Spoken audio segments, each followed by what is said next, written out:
Hi guys, I'm Krishna and this is Gray Area. Today we're going to be drawing some trees and talking about why Mother Nature is the best designer. Let's start drawing. I wanted to start by showing some examples of notebooks I've made over the years. I've had a couple different styles, some ranging from like silhouette drawings to this one being about it's a tumbleweed from Joshua Tree that I drew, and then different kind of trees like cherry blossom trees.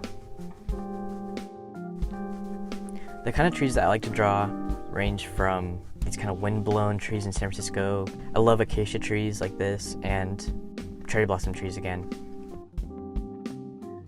This is one of my favorite little drawing devices my sister bought me like so long ago. It's by Batle Studios from San Francisco. The reason I draw trees is to reach kind of an escape during the day. It's a method for me to really listen to my hands and stop thinking for a second and just like let the hand move.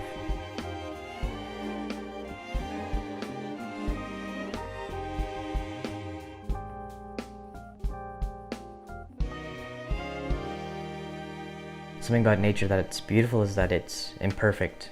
And imperfection allows you to come up with things and new ideas all on its own.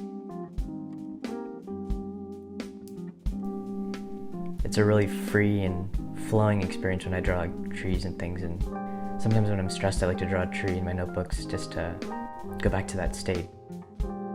I like to keep them really simple, and it's just a couple of branches facing different directions as well as some cherry blossoms just to sprinkle some color in there.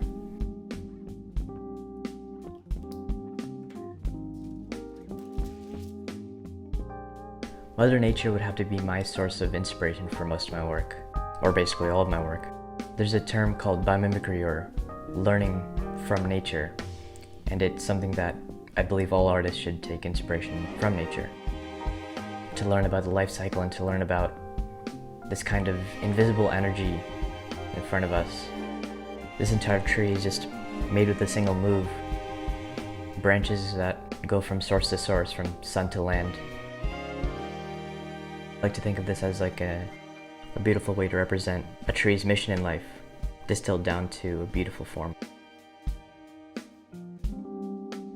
When we think about a forest, a dense forest full of different trees, the diversity and the network of all those diverse plants is what keeps it alive and so strong.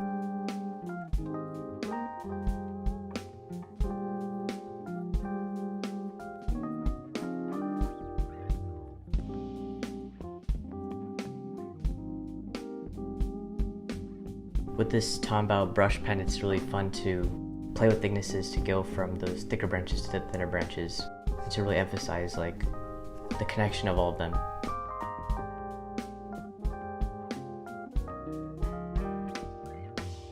Without leaves, the tree even sometimes looks like the inner workings of a brain or something that's almost microscopic and growing.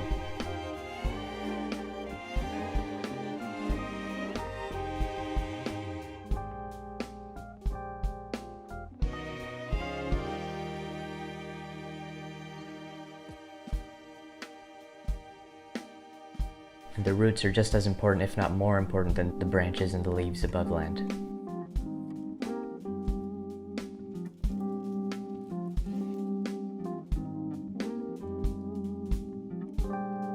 A utopian site I always think about or dream about are like cities and villages that just totally coexist with nature, where trees are just beautifully living and coexisting with buildings, and they all form together to create a green city. I think we should really reconsider cities and how we design places we live to really live in harmony with plants and to coexist with nature. Trees and nature are something much more than an environment, but it's a teacher for us. Why it looks the way it does and how it survives and lives for such a long time that we can always learn from. I think that's exciting.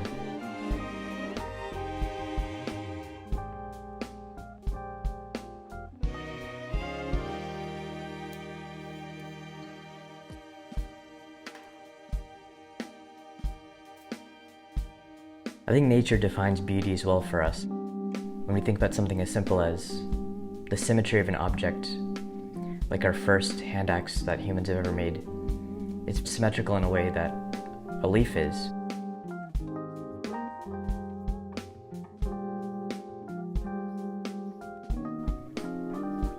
This idea of symmetry is totally related to nature, and it helps me think, like, where do we come from, what's our origin, and how can we learn more from it?